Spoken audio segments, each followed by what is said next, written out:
The Kristy Bamu Case, a tale of superstition, tragedy, and brutality. Ready? Let's begin.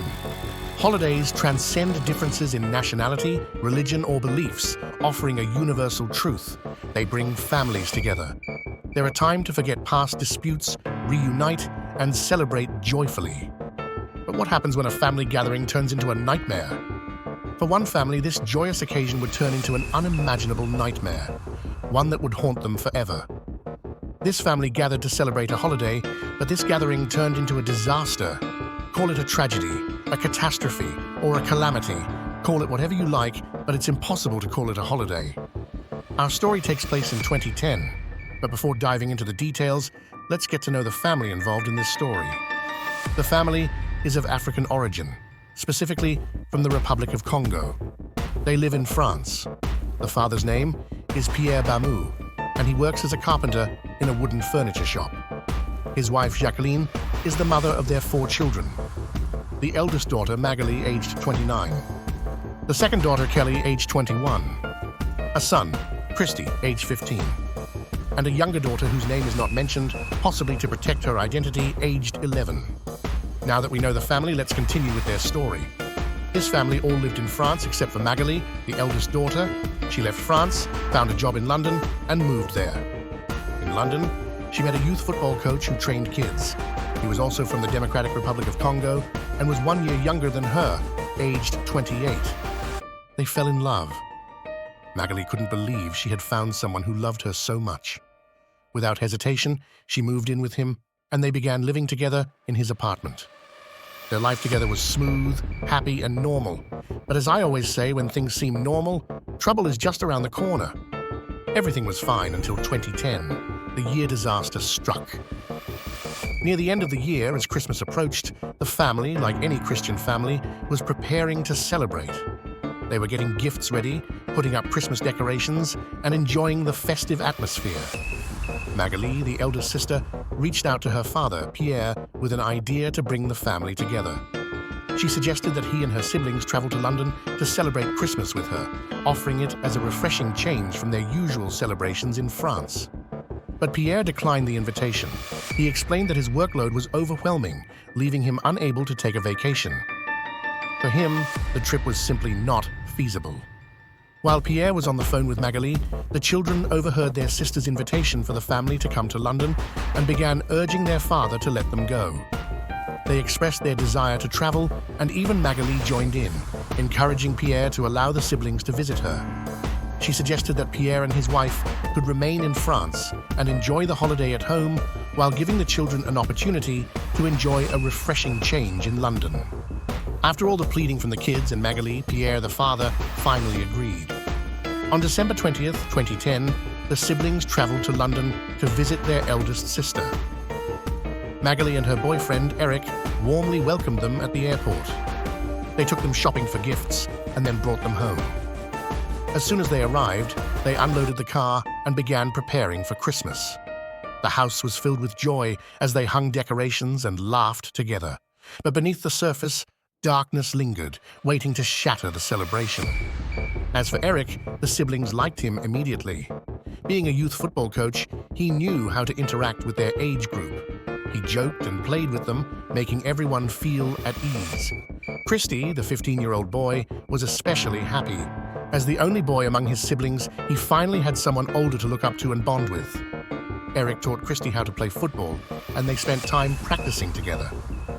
Imagine the happiness and energy in the house. Everything seemed perfect. But then, Kristy decided to go to the bathroom. Sounds normal, right? Of course, it's a completely ordinary thing.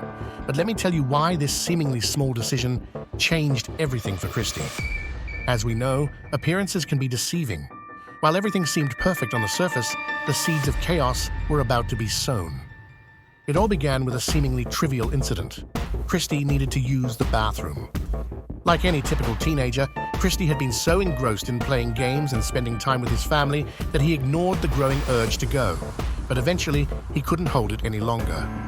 When he reached the bathroom, he found it occupied. Desperation set in, and Kristy knocked on the door repeatedly. The poor boy, unable to control himself, ended up wetting his pants. Embarrassed and unsure of what to do, Kristy tried to think quickly. He looked around to ensure no one had noticed and decided to hide his soiled pants in a closet, thinking he could deal with them later without drawing attention to himself. It was a decision made in panic and embarrassment, a harmless mistake that any teenager might make. But as fate would have it, Eric saw him. As Kristy tried to discreetly hide his soiled pants in the closet, Eric walked in. His face shifted from curiosity to something far more sinister. For a moment, he just stared, and Kristy froze, unsure of what to say or do. Eric's reaction was extreme, to say the least. His mind, already steeped in superstitions and paranoia, leaped to an outlandish conclusion. Instead of viewing Kristy's actions as a childish mistake, he became convinced that the boy was performing black magic. Eric believed Kristy had brought something called kindoki, a form of black magic rooted in Congolese folklore, into their home. Kindoki refers to a deeply rooted belief in black magic that holds a powerful place in Congolese culture. It is often viewed with a mix of fear and reverence, with accusations of practicing it sometimes leading to tragic consequences. For Eric, already steeped in superstitions, the concept of kindoki became an all-consuming obsession. "You think you can bring your witchcraft here?" Eric bellowed. His sudden outburst shattered the peace in the apartment. He stormed into the room, his voice filled with rage, accusing Kristy of bringing witchcraft into their home. His booming accusations were enough to alarm Magali, who rushed in to see what was happening. Rather than questioning Eric's claims or coming to Kristy's defense, Magali immediately sided with her partner. She turned to Kristy, her face contorted with anger and fear. The chilling atmosphere leads to tragic consequences. Eric's convictions seemed to fuel her suspicions, and together they confronted Kristy, demanding answers. Kristy tried to explain himself, but his attempts were quickly silenced by Eric's escalating accusations. The situation spiraled out of control as Eric and Magali became consumed by their paranoia, convinced that Kristy's actions were part of a sinister plan. Eric's paranoia consumed him, and soon his delusions spread. He accused Kristy's sisters of being accomplices, witches conspiring against him. His demands for proof became more outlandish, plunging the siblings further into terror. Magali, completely swept up in Eric's irrationality, nodded in agreement, her trust in him now absolute. The two youngest sisters were pulled into the living room, their fear palpable. Eric and Magali turned their focus onto them, demanding answers with bizarre and relentless questions. The sisters were cornered, subjected to accusations they couldn't possibly comprehend. Despite their desperate protests of innocence, Eric refused to believe them. In his hysteria, Eric proposed something absurd. "If you're truly innocent, prove it. Jump out of the window. A witch wouldn't fall, they'd fly." His words, dripping with delusion, terrified the sisters even further. Magali stood silently beside him, her faith in Eric's wild theories unwavering as the situation spiraled into a nightmare for the siblings. Eric's logic was twisted, to say the least. He had convinced himself and Magali that if the girls were witches, they would float when thrown out of the window. The sisters, aged 21 and 11, were paralyzed with fear. They begged Eric and Magali to believe them, tears streaming down their faces. "We're not witches. Please don't make us do this," they pleaded. Eric's response was chilling. "If you have nothing to hide, you'll survive. Now jump." The girls clung to each other, sobbing. Magali, their own sister, did nothing to protect them. Instead, she stood beside Eric, fully complicit in his madness. Finally, in an effort to prove their innocence, the sisters were forced to participate in Eric's twisted test. Fortunately, they weren't physically thrown out of the window, but the psychological toll was immense. Kristy, however, bore the brunt of Eric's paranoia. What started as accusations quickly escalated into physical violence. Eric began beating Kristy with whatever he could find: wooden sticks, metal rods, and even a hammer. Each blow was delivered with terrifying force, and Kristy's cries for help went unanswered. Ceramic floor tiles and bottles were smashed on his head, and a pair of pliers used to twist his ear. He was beaten with a metal bar used for weights. Shoved a metal bar into his mouth, knocking out his teeth, forced him to eat a screw. Kristy's body bore the marks of over 200 blows, each delivered with cruel intent, leaving him broken in every sense. Magali, sitting nearby, watched in silence. Occasionally, Eric would pause and ask her to join in. To the horror of her siblings, she complied without hesitation. The torture continued for days. On Christmas Eve, instead of celebrating like most families, Kristy and his sisters were trapped in a nightmare. Eric forced the siblings to sit in a corner while he and Magali casually picked up the phone to call Pierre. When Pierre answered the phone, he was immediately met with a chaotic and irrational tirade from Magali. Her voice, filled with hysteria, accused him of the unthinkable. She demanded that he come to London without delay to take his children away. Her claims escalated wildly, asserting that not only were his children witches, but he too must be one, having sent them to curse her and her household. Her words were frantic, disjointed, and dripping with paranoia, leaving Pierre confused and deeply alarmed. Pierre was left in shock, unable to comprehend what he was hearing. Confusion and concern filled his voice as he tried to understand the situation. Before Pierre could get any clarity, Eric took the phone from Magali. His tone was cold and threatening as he delivered an ultimatum. "You'd better come here and take Kristy. If you don't, I'll kill him." What happened next was perhaps the most heartbreaking moment of all. Despite the unbearable pain and terror he endured, Kristy took the phone in his trembling hands, asking his father to come and take him away, pleading for help in a way that only hinted at the horrors he was facing. Pierre, unable to grasp the full gravity of the situation, dismissed Kristy's words as exaggerated. He reassured his son that everything would be okay, believing that Eric, the man he trusted, couldn't possibly mean harm. Convincing himself that this was just a misunderstanding, Pierre promised to come soon, unknowingly overlooking the urgency in his son's voice. Pierre hung up, completely unaware that his son's life was hanging by a thread. After hanging up the phone, Eric and Magali turned their attention back to the siblings. They devised a chilling plan to conceal the evidence of their brutality before Pierre's arrival. Under Eric's direction, Magali and the sisters filled the bathtub with water.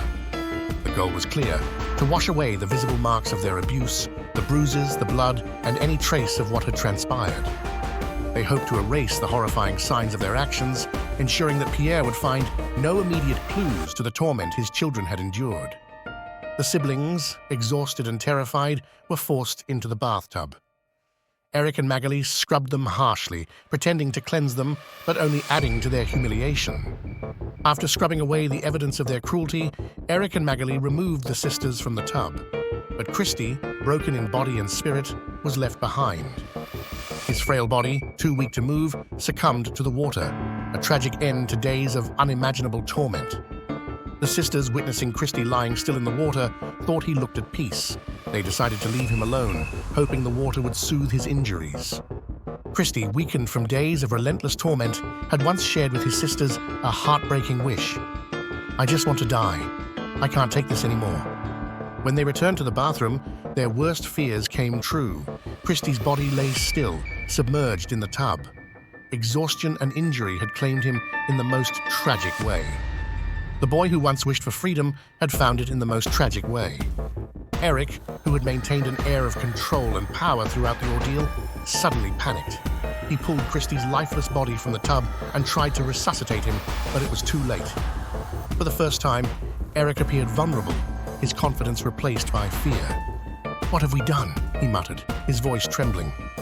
Magali, still under Eric's influence, showed no remorse. Her face was cold and emotionless as she watched the scene unfold. The sisters, however, were inconsolable.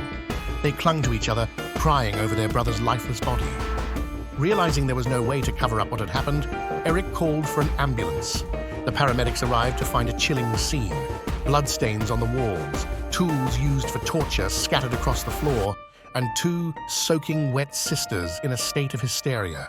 The signs of violence were unmistakable. The paramedics immediately contacted the police, who arrived shortly after. The authorities quickly pieced together the horror that had unfolded in the house. Blood spatter on the floor, shattered glass, and the broken floor tiles painted a picture of unthinkable brutality. Eric and Magali were arrested on the spot. During the trial, the gruesome details of Kristy's torture and death were revealed. Eric claimed he had acted in self-defense, insisting Kristy was a witch and posed a threat to their family. Magali attempted to shift the blame, saying she had been forced to participate under Eric's threats. However, her sisters refuted her story, labeling her a willing accomplice. She didn't just watch, they said, she encouraged him. Witnesses recounted Eric's deep-seated delusions and his long-standing obsession with black magic. His paranoia was so consuming that he would interpret even mundane actions as evidence of witchcraft. For example, one acquaintance revealed that Eric had once accused her of practicing witchcraft simply because she was biting her nails. He genuinely believed he possessed a unique ability to perceive people's spirits, viewing himself as chosen and special, a conviction that only fueled his dangerous behavior. Despite arguments from Eric's lawyer that his mental illness, a condition akin to schizophrenia causing delusions and hallucinations, warranted reduced charges, the court held him fully accountable for first-degree murder. Judge David Paget emphasized the severity of Kristy's ordeal, stating that while Eric may have genuinely believed in witchcraft, it in no way justified the horrors he inflicted. Eric was sentenced to 30 years in prison. Magali faced her own reckoning, receiving a 25-year sentence for her active participation in the crime.